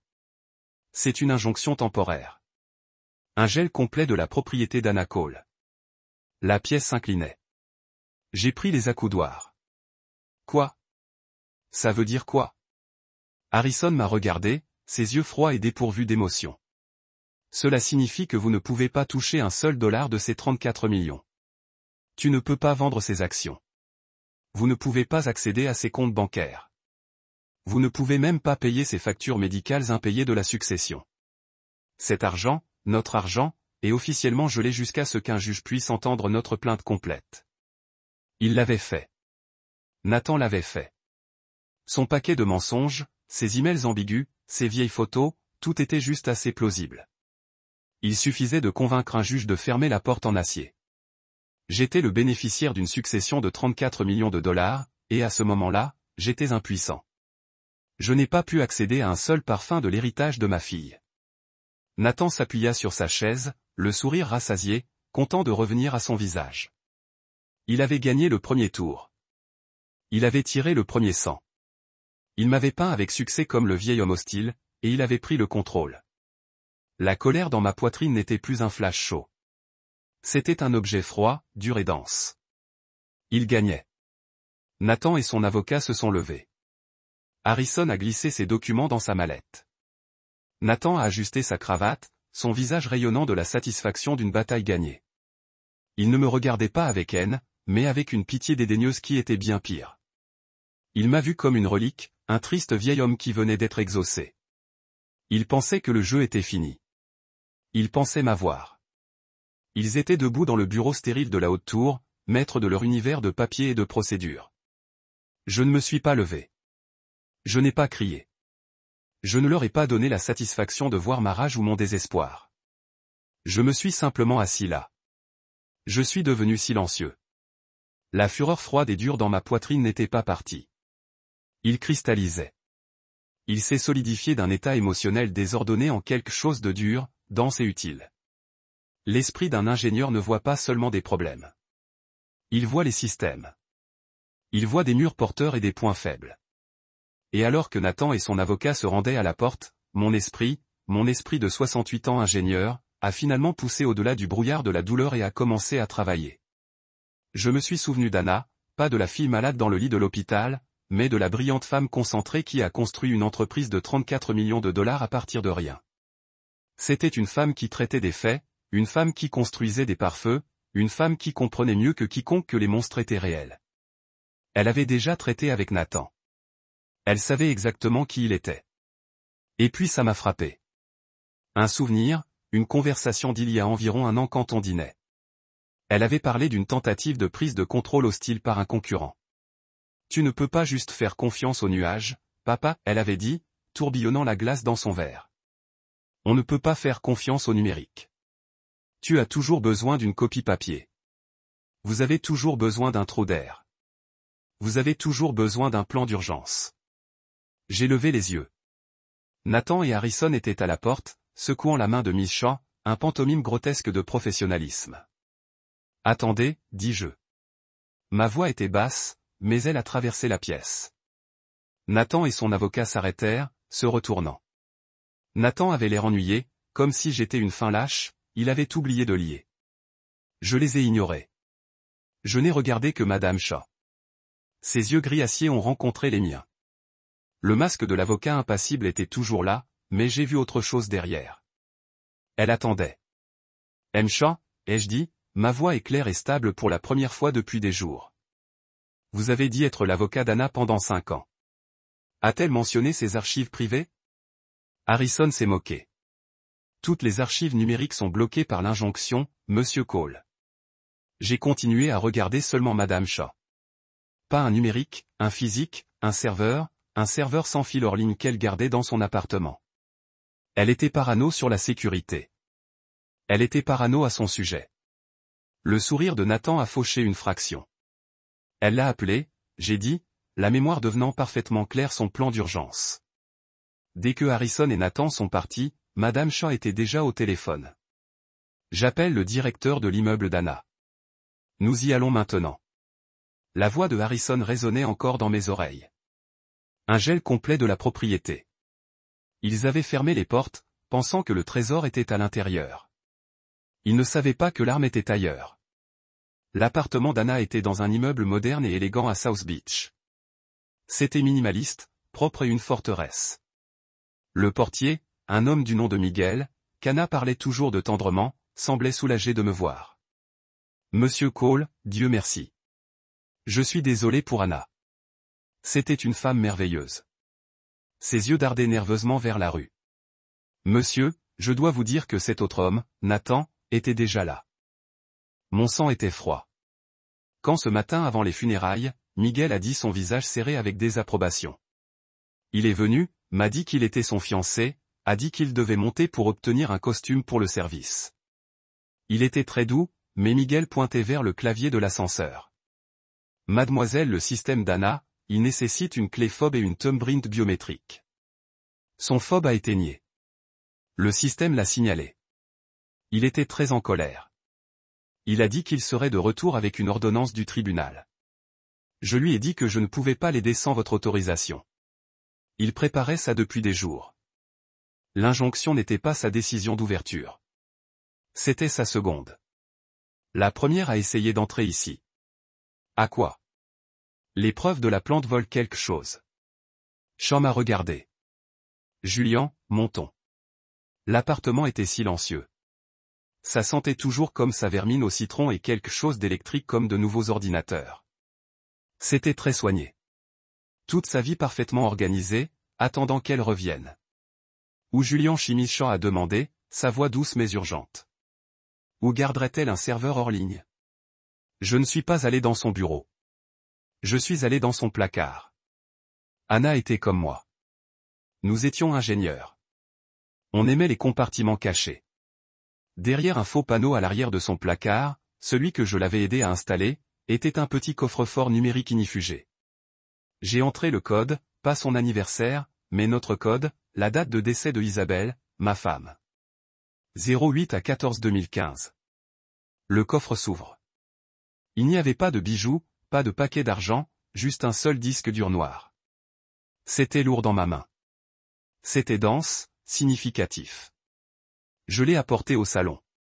Madame Shaw a ouvert son ordinateur sur la table basse en verre. Elle l'a branché. Le mot à la vie. Un seul mot de passe simple est apparu à l'écran. Ma main tremblait alors que je tournais le disque. Anna était méticuleuse. Elle a tout étiqueté. Et là, en bas, il y avait une petite étiquette blanche imprimée par son fabricant. 4 personnages simples. Mon cœur s'est arrêté. Il n'a pas dit de renfort ou de travail. Il a dit assurancière. L'assurance Nathan Reed. Ce n'était pas un lecteur mémoire. C'était l'échange d'un homme mort. C'était le plan d'urgence. C'était le dernier geste d'Anna préparé des années à l'avance. Elle savait. Elle savait qu'il reviendrait. Alors que nous regardions tous les deux le curseur clignotant, se demandant quel mot de passe un génie utiliserait pour verrouiller ses secrets les plus profonds, le téléphone de Mademoiselle Shaw bourdonnait sur la table. C'était un email. Elle l'a lu et pour la première fois ses yeux gris d'acier ont clignoté d'une colère chaude et aiguë. Merde, elle a murmuré. Elle a tourné l'écran pour me faire face. C'était une notification légale de Harrison. Mademoiselle Shaw. Je lis à haute voix, ma voix tremble. Veuillez noter que nous présentons une motion d'urgence supplémentaire qui sera entendue demain matin. Mon client, Monsieur Reed, en tant que fiancé en deuil, demande au tribunal l'accès immédiat et exclusif à la résidence personnelle du défunt. Il doit récupérer ses effets personnels, y compris ses vêtements, ses articles de toilette et la bague de fiançailles, qui, selon lui, est illégalement retenue par Monsieur Cole. Les murs se fermaient. Il venait pour l'appartement. Il ne savait pas que ce disque existait, mais ils allaient tout saisir dans la pièce, y compris. L'injonction nous avait enfermés hors de l'argent. Et maintenant cette motion nous enfermerait hors de la vérité. J'ai regardé le curseur clignotant. Nous devons entrer dans ceci, Evelyne, j'ai dit, ma voix un grognement. Nous devons y entrer maintenant avant qu'il ne verrouille cette porte, aussi. L'horloge n'était pas juste en mouvement. Il battait. Le lendemain matin, je n'ai même pas dû quitter ma maison pour sentir la prochaine terre de punch. Mon téléphone a commencé à vibrer sur le comptoir de la cuisine à 6 heures. C'était Madame Shaw. Sa voix a été coupée. Toutes les affaires. Julian, je te préviens. Reste hors de l'Internet aujourd'hui. Et quoi que vous fassiez, ne pas vérifier votre email pour les alertes de nouvelles. Evelyne, que s'est-il passé? J'ai demandé, mon sang se refroidit déjà. Il a fait exactement ce qu'on attendait d'un rat coincé. Elle a dit, il a pris le public de la lutte. Il essaie d'empoisonner le jury et de faire pression sur le juge. Un moment plus tard, un lien est apparu sur mon téléphone. C'était d'un célèbre tabloïd en ligne, le genre qui se nourrit de la misère des célébrités. Le gros titre était un coup de poing. Le fiancé en deuil est fermé par un père avide. L'histoire tragique des techniciens Anna Cole. Je l'ai cliqué. Mes mains tremblaient. Il y avait une photo de Nathan, un coup franc des funérailles, regardant son visage, un masque parfait de douleur tragique.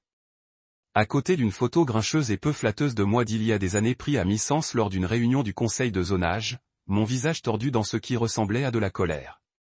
L'article était un chef-d'œuvre de fiction. Il a peint Nathan comme l'amour secret de la vie d'Anna, son brillant quai fondateur, qui a été injustement écarté par son père gériatrique contrôlant. C'était plein de citations anonymes. Une source proche du couple, qui était clairement juste Nathan, a dit que Julian était toujours jaloux de leur lien. Il ne supportait pas qu'Anna était plus intelligente que lui, et il détestait que son succès ait été construit sur les concepts originaux de Nathan. Ça a tout tordu. Je lui demande de quitter ma maison. L'article disait que je l'avais violemment menacé. L'appartement verrouillé que je gardais ses effets personnels et ses objets sentimentaux en otage. Il a même mentionné la volonté, l'appelant un document de lit de mort que j'avais clairement forcé sur une femme fortement médicamentée et vulnérable. C'était une exécution publique. Il n'essayait pas seulement de gagner au tribunal. Il essayait de détruire ma réputation, de me peindre comme un monstre sénile, avide et contrôlant. Il s'est assuré que lorsque nous sommes arrivés au tribunal, le juge aurait déjà ce récit, ce poison dans leur esprit. C'était son nouveau front. Il perdait la bataille juridique, donc il avait commencé une guerre d'opinion publique. Il s'appuyait sur l'idée qu'un ingénieur de 68 ans ne saurait pas se battre dans la boue. Il sous-estimait à nouveau ma fille et moi. On était chez Anna. L'air était épais avec une nouvelle tension aigre. Cet article tabloïd.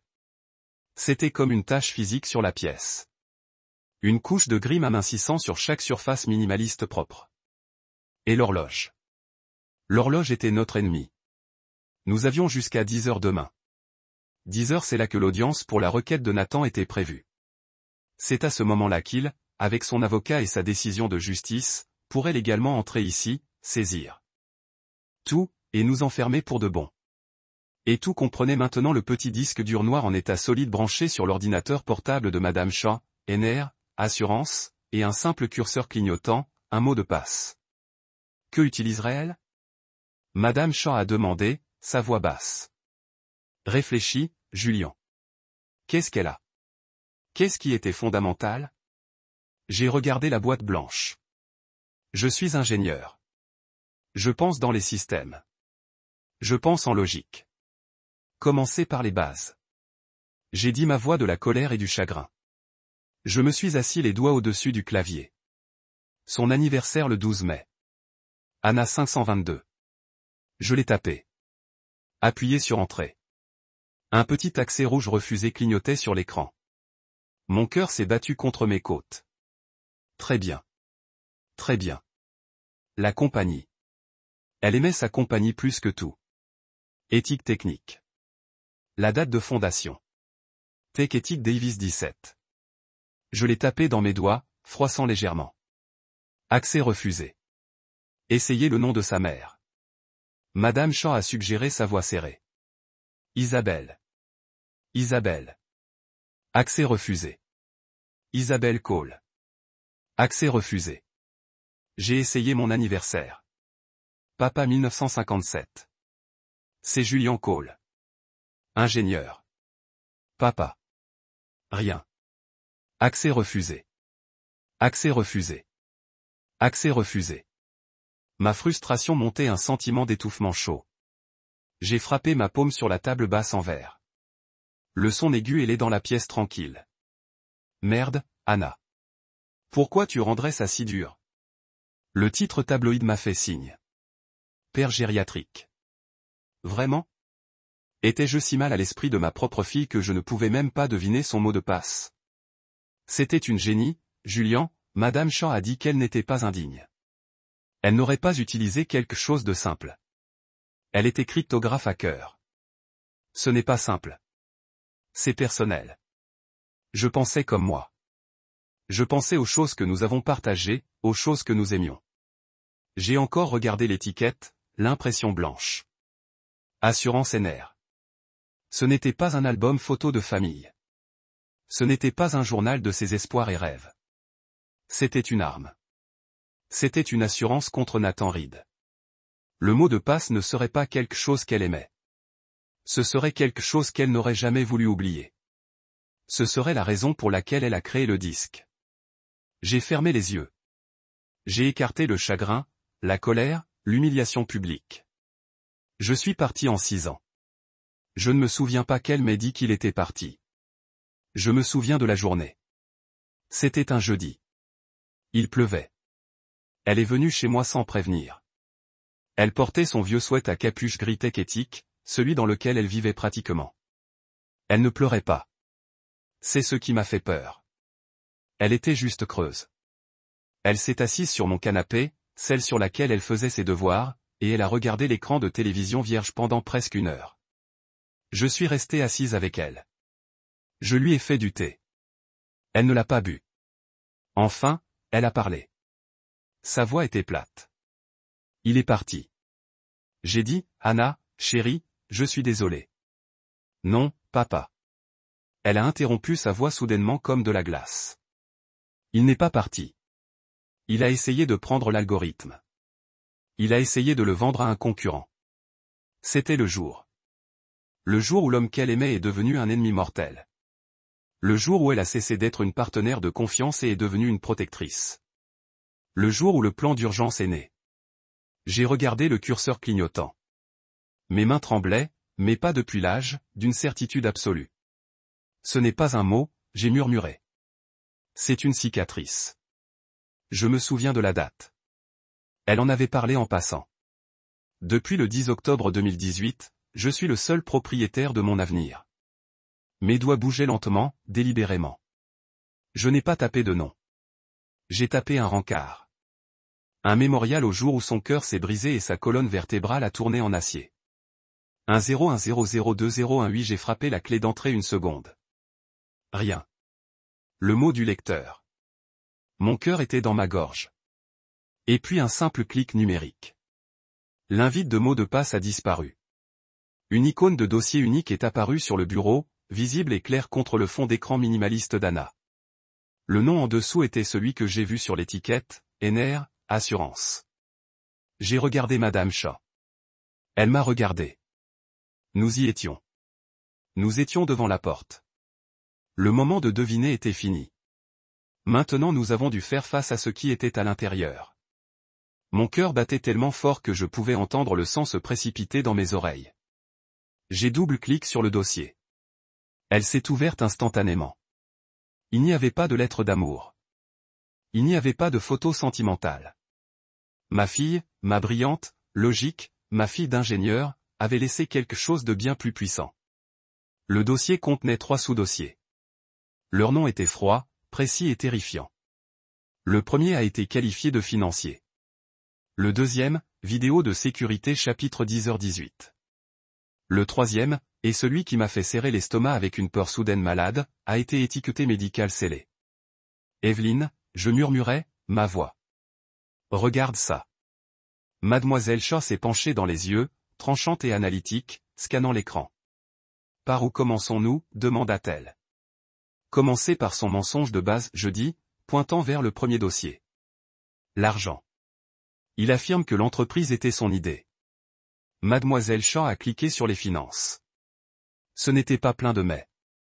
Il était rempli de feuilles de calcul, de relevés bancaires et d'un fichier qui m'a immédiatement attiré l'attention. Tentative de transfert de fil solaire. Elle l'a ouvert. C'était un rapport officiel de la banque de tech éthique. Il a détaillé une tentative d'un Nathan Reed de transférer $50 000 du compte d'exploitation principal de la compagnie à un compte privé offshore en son nom. Le transfert avait été signalé par le service de fraude de la banque et arrêté. La date du rapport était le 10 octobre 2018, le jour même où il s'est retiré. Mon Dieu, a respiré Madame Shaw. Il n'est pas parti. Il n'a pas été écarté. Il a été attrapé en essayant de voler. Il essayait de se détourner. J'ai dit, la mauvaise vérité s'est installée sur moi. Anna ne m'avait jamais dit ça. Elle avait eu trop honte, trop fière, ou peut-être trop intelligente. Elle vient de dire qu'il a essayé de prendre l'algorithme. Elle avait caché les détails criminels. Il n'était pas associé, Julien.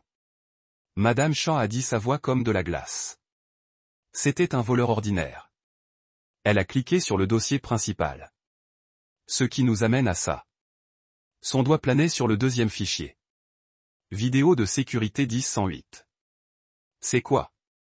J'ai demandé.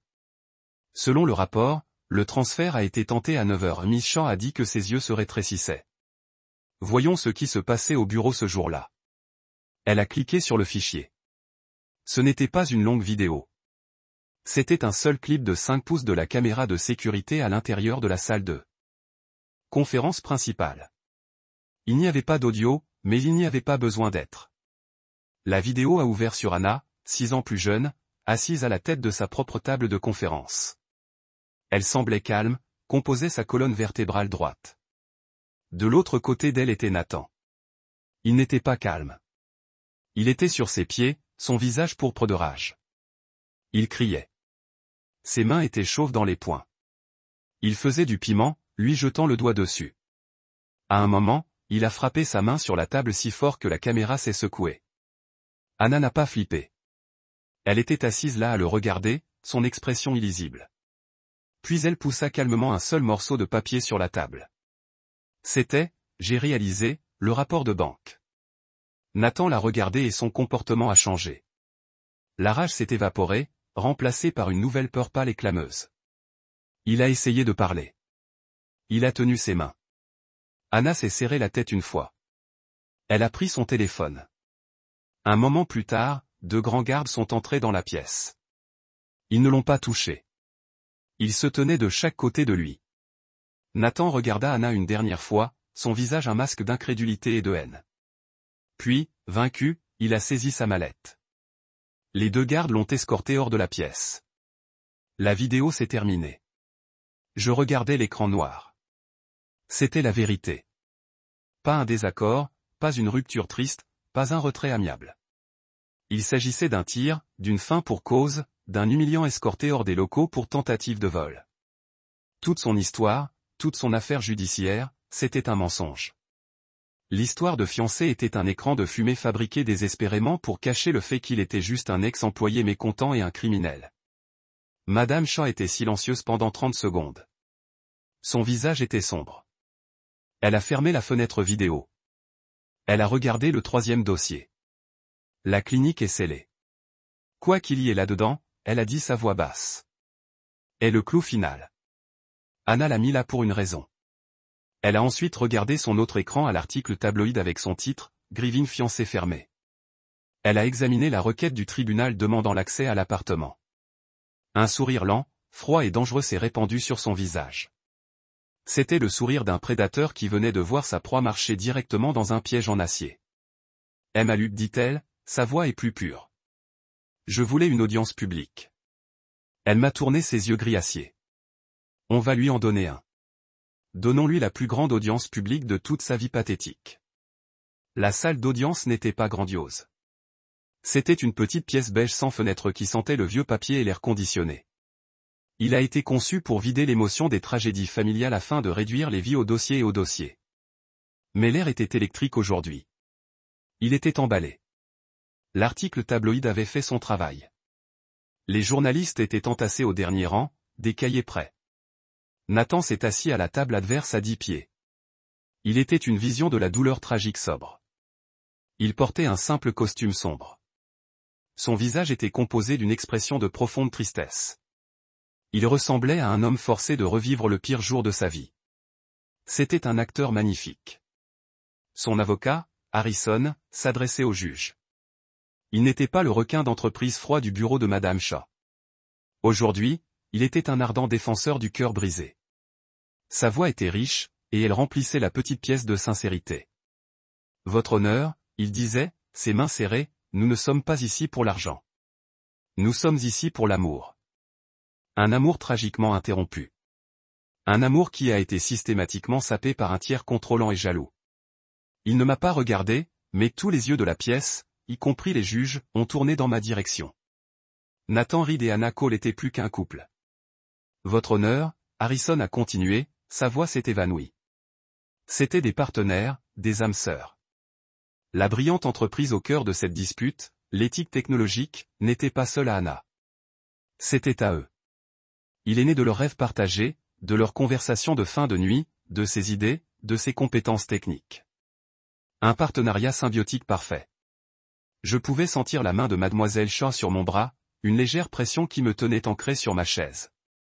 L'envie de se lever et de l'appeler menteur, de crier, était presque écrasante. Nous avons fourni des courriels, a dit Harrison, se rendant au dossier du juge. Email ou Anna elle-même admet. Ce sera toujours notre bébé. Notre bébé, votre honneur. Pas ma compagnie. Pas mon idée. Le nôtre. Il était bon. Il transformait les paroles polies et ambiguës d'Anna en un contrat verbal contraignant. Et quand M. Reed, dans un moment de désaccord professionnel, s'est retiré, a fait leur fin d'amour. C'est pas vrai. Il a témoigné qu'ils n'ont jamais rompu. Et la preuve, c'est la bague de fiançailles qu'il lui a donnée. L'anneau qu'elle tenait, l'anneau qu'elle portait jusqu'au jour de sa mort, symbole d'une promesse qu'elle n'avait jamais brisée dans son cœur. Nathan Surcu s'est bercé l'œil avec un mouchoir. Les stylos du journaliste ont volé. C'était une performance parfaite. Harrison peignait un chef-d'œuvre de tromperie, et le juge le regardait avec une expression réfléchie et attentionnée. Harrison s'assit, un regard de profonde et tragique satisfaction sur son visage. Il avait livré sa dernière ligne. Le juge regardait ses notes, une profonde froncement sur son visage. Le récit a été établi. Un père avide, qui contrôle le cœur contre un partenaire trompé. La chambre était toujours là. Puis Madame Evelyn Shaw s'est levée. Elle ne s'est pas levée avec passion. Elle n'a pas tenu debout avec colère. Elle se leva comme si elle était professeure d'université sur le point de corriger une erreur fondamentale dans la thèse d'un étudiant. Elle avait froid. Elle était précise. Et elle tenait un petit disque dur noir. Votre honneur, a-t-elle dit, sa voix claire et nette, coupant à travers l'atmosphère émotionnelle lourde que Harrison avait créée. Monsieur Harrison a peint un portrait très émouvant d'une romance tragique, un partenariat symbiotique rempli de rêves partagés. Nathan la regarda, son masque de tristesse encore fermement en place, mais un nouvel éclat de lassitude dans ses yeux. Il n'aimait pas quelle est la voiture. Harrison, cependant, avait l'air sans lambeaux. Il pensait que c'était juste plus d'emails, plus de choses qu'il pouvait tordre. Monsieur Harrison a poursuivi Madame Shaw, à maintes reprises, qualifié de désaccord le départ de son client de Tech Ethic, un abandon pour donner de l'espace à Anna. Elle marchait calmement jusqu'à la station audiovisuelle de la cour. Nous aimerions aborder cette caractérisation directement. La défense aimerait jouer un court clip vidéo. Il est extrait des archives internes de Sécurité horodatée de Tech Ethic daté du 10 octobre 2018. Le jour même où Monsieur Reed prétend être parti, une secousse a traversé la pièce. Objection. Harrison était sur ses pieds en un instant. Votre honneur, c'est une atteinte évidente à la vie privée, un désaccord de couple privé. C'est une question émotionnelle personnelle. Cela n'a pas sa place dans une audience de probation. Mademoiselle Shaw ne s'est même pas tournée vers lui. Elle vient de s'adresser au juge. Votre honneur, ce n'est pas une vidéo privée. Il s'agit d'un dossier de sécurité d'entreprise d'une salle de conférence d'entreprise, et il n'est pas hors de propos. Il parle directement de la nature de leur relation et des circonstances réelles du départ de Monsieur Reed. Tout le fondement de sa demande repose sur son statut d'associé. Cette vidéo va établir exactement quel genre de partenaire il était. Le juge a regardé Harrison, puis Mademoiselle Shaw. Les journalistes se penchaient vers l'avant, les stylos étaient prêts. Je le permettrai, a dit le juge, sa voix. Mais il vaut mieux que ce soit pertinent, Mademoiselle Shaw. Lire la vidéo. Mademoiselle Shaw a hurlé une fois. Merci, votre honneur. Elle a inséré le disque.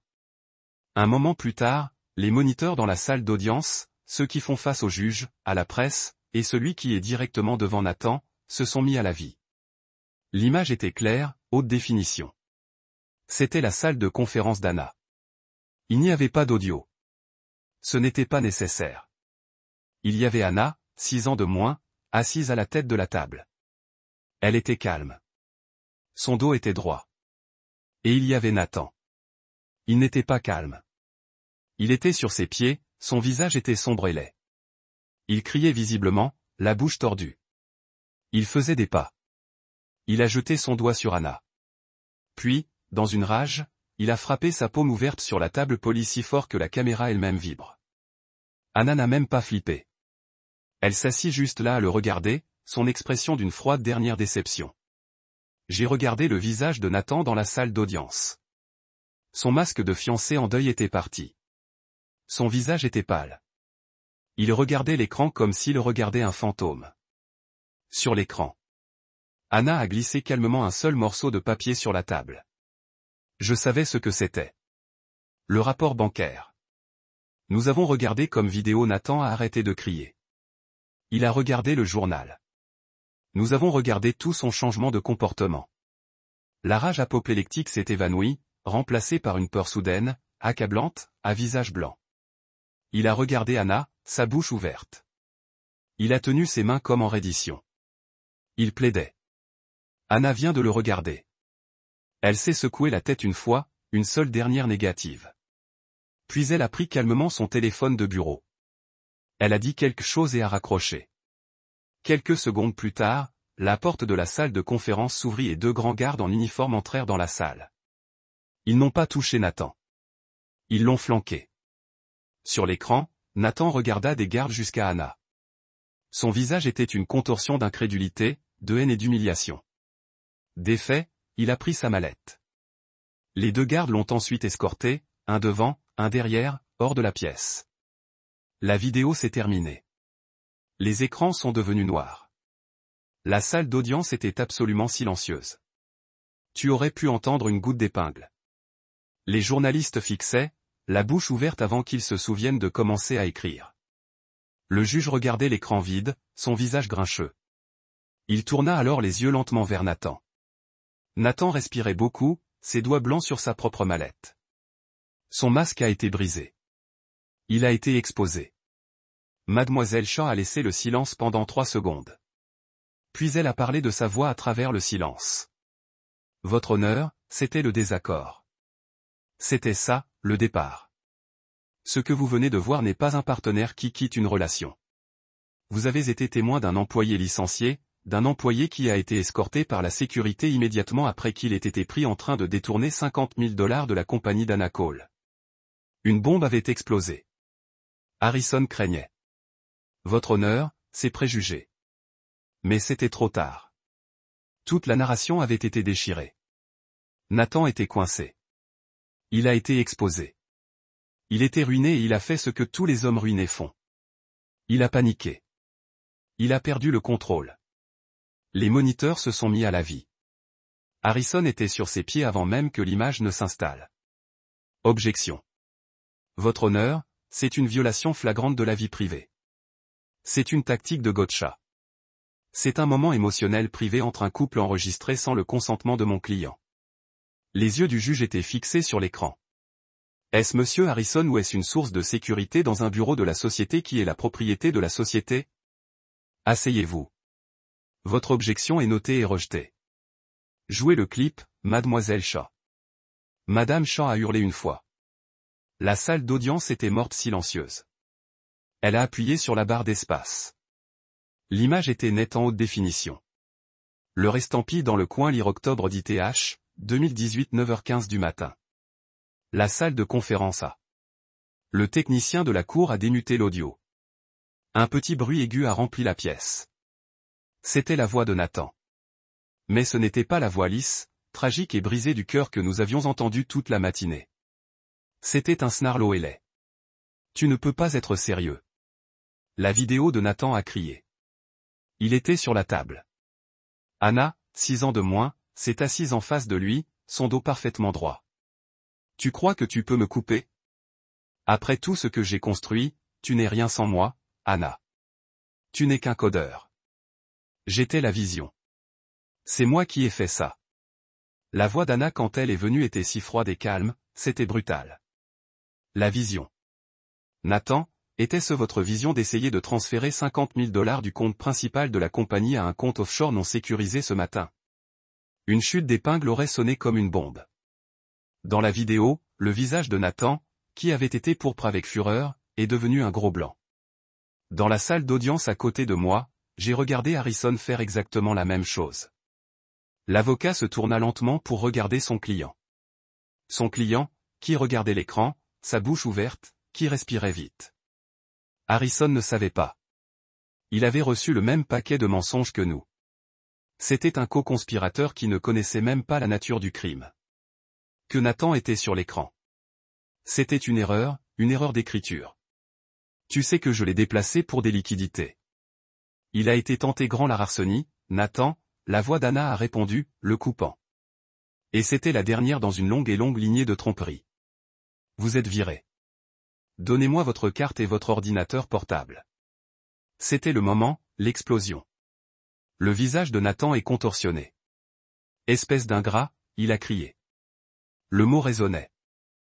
Dans la salle d'audience silencieuse. Tu ne peux pas me virer. J'ai construit ça. Cette compagnie ne sera rien sans moi. Il s'effondrera dans 6 mois. Vous m'entendez s'effondrer? Tu as besoin de moi. Anna ne l'a même pas regardé. Elle n'a pas flippé. Elle a simplement pris son téléphone de bureau. Sa voix était stable. Sécurité, s'il vous plaît. Salle de conférence A. Elle a raccroché et elle a attendu. La vidéo jouait. Les 30 secondes suivantes ont été les plus épouvantables que j'ai jamais vues. Ils étaient assis là. Nathan tremblant son visage d'un masque de sueur et de fureur, son thorax s'entassant. Anna est parfaitement immobile, ses mains se sont pliées sur la table, le regardant, pas avec haine, avec finalité. La porte de la salle de conférence s'est ouverte. Les deux grands gardes en uniforme sont entrés. Ils étaient les mêmes deux de la photo, mais maintenant ils étaient réels et ils étaient impassibles. Mademoiselle Cole, l'un d'eux a dit. Anna a pointé sur Nathan. Monsieur Reed a été licencié. Il doit rendre ses biens et être escorté des lieux. Il ne sera jamais autorisé à retourner dans ce bâtiment. Anna, ne fais pas ça. Nathan a plaidé, sa voix soudainement petite. Il n'était plus associé. C'était un mendiant. Anna, s'il te plaît. Nathan, elle a dit, sa voix comme de l'acier. Retourne la carte de sécurité. Nous avons tous regardé, les journalistes, le juge. Nous avons vu le fiancé en deuil, lentement avec une main tremblante, atteindre dans son portefeuille cher. Nous l'avons vu sortir sa carte et la glisser pathétiquement sur la table polie. Un des gardes l'a ramassée. L'autre garde a pris le sac portable de Nathan sur la chaise. Par ici, monsieur, dit le gardien. La dernière photo de la vidéo était celle de Nathan. Il s'est arrêté à la porte. Il a regardé en arrière Anna, qui se tournait déjà vers son ordinateur et le regard sur son visage. Ce n'était pas de la tristesse. Ce n'était pas un chagrin. C'était la haine la plus pure et la plus meurtrière que j'ai jamais vue. La porte s'est fermée. L'écran est devenu noir. Le silence dans la salle d'audience était un poids physique. Les journalistes étaient gelés, regardant les écrans vierges avant qu'ils se souviennent de commencer à écrire. Leur stylo ressemblait à une avalanche dans le calme. Le juge ne regardait pas l'écran. Il regardait directement Nathan. Son expression était une expression de dégoût total et total. Mademoiselle Shaw s'est tenue dans ce terrible silence. Elle l'a laissé pendre pendant 3 secondes. Puis elle a parlé, sa voix coupant à travers le silence. Votre honneur, c'était le désaccord. C'était ça, le départ. C'était l'âme sœur. Ce que vous venez de voir n'était pas un partenaire trompé. Vous avez vu un criminel être viré. Et toute sa revendication ici aujourd'hui, cette performance de chagrin, ce n'est pas juste un mensonge. C'est du parjure. Parjure. Le mot a accroché dans l'air vif et mortel comme un éclat de verre. L'avocat de Harrison Nathan semblait avoir été frappé physiquement. Il a tourné son visage pâle et lâche avec le choc à son client. Il avait été joué. Il avait construit une affaire entière sur une base de mensonges, et il venait de voir son client être exposé à la fois comme un voleur et un parjure en audience publique. Les journalistes à l'arrière n'écrivent plus. Ils regardaient juste leur esprit, brouillant pour traiter la pure audace de la tromperie de Nathan. Le juge a regardé en bas de son banc, son visage un masque de fureur froide. Monsieur Harrison, dit-il, sa voix est dangereusement silencieuse. Avez-vous une réponse à ce que nous venons de voir? N'importe lequel, ou avez-vous prévu de laisser cette farce continuer? Harrison a ouvert la bouche, mais rien n'est sorti. Il avait fini. Son affaire était en flammes. Mais Nathan n'a pas été fait. Je l'ai regardé. Le masque de l'amant tragique a disparu. La colère reptilienne froide de la vidéo était de retour, mais maintenant elle a été amplifiée par la pure panique animale. C'était un rat coincé dans une boîte en acier, et il était sur le point de mâcher sa propre jambe. Il a vu les 34 millions de dollars. Il vit tout son avenir, sa vie de luxe volée, s'évaporant. Il m'a vu, le père gériatrique, et Madame Shaw, la femme qui venait de le démonter, et quelque chose en lui s'est simplement cassé. Il a poussé sa chaise tellement fort qu'elle s'est écrasée sur le sol. Non. Cria-t-il, sa voix craque un son cru et moche qui fit sauter tout le monde. Non, tu ne peux pas faire ça. Harrison a pris son bras. Nathan, asseyez-vous. Ta gueule. Mais Nathan lui a arraché le bras. Il était sur ses pieds, pointant son doigt, tremblant, pas à Madame Shaw, mais à moi. Il ment. Elle ment. Ce n'est pas comme ça. Elle me devait quelque chose. Elle savait qu'elle me devait quelque chose. Monsieur Reed, vous serez silencieux ou je vous ferai tenir pour outrage. Le juge a bougé. Elle me devait quelque chose. Nathan cria encore, son visage un masque grotesque de sueur et de fureur. Elle m'a tout volé. La compagnie, l'argent, ma vie. Il était complètement dérangé, tout semblant de folie disparu. Et puis il a joué sa carte la plus venimeuse. Il regarda le juge, ses yeux sauvages. Elle ne m'a pas renvoyé. Elle n'a pas volé ma compagnie. Elle a avorté mon enfant, notre bébé. Elle a tué notre bébé sans me le demander. Le tribunal ne s'est pas contenté de se taire. Elle a cessé d'exister. L'air a été aspiré hors de la pièce, remplacé par un vide si total qu'il était assourdissant. Elle a avorté mon enfant. Les mots échouaient même s'il ne les avait criés qu'une seule fois. Ils sont accrochés dans l'air beige, stale, vibrant avec une énergie venimeuse grotesque. Les journalistes dans le dos ont été gelés leurs stylos à mi-chemin de leur coussinet, leur visage un masque de totale incrédulité. Le juge, qui était sur le point de claquer son gafle, était maintenant coincé, sa bouche légèrement ouverte. Même son propre avocat, Harrison, avait l'air d'avoir été tué. Mais je les ai à peine vus. J'ai senti le sol tomber sous moi. J'ai physiquement saisi le bord de la table de défense pour éviter de tomber. Mes jambes de 68 ans, avaient tout simplement disparu. Un enfant, un bébé, mon petit-fils. L'haleine a laissé mes poumons dans une douleur silencieuse. Ce n'était pas seulement l'accusation. C'était la possibilité. Une vie. Un morceau d'Anna. Un morceau de moi et je n'avais jamais connu. C'est Julian. La voix de Monsieur Champ était forte, mais on aurait dit qu'elle venait d'1 million de kilomètres. Je ne pouvais pas la regarder, et je fixais Nathan, ce monstre, cet homme qui venait de déchirer une blessure que je ne connaissais même pas. Il respirait beaucoup, il se tapait la poitrine, ses yeux étaient encore sauvages. Mais maintenant, il y avait une nouvelle lueur rusée en eux. Il a vu ma réaction. Il a vu le doute. Il a vu la douleur qu'il venait de faire. Elle ne vous l'a pas dit, mon vieux ? Il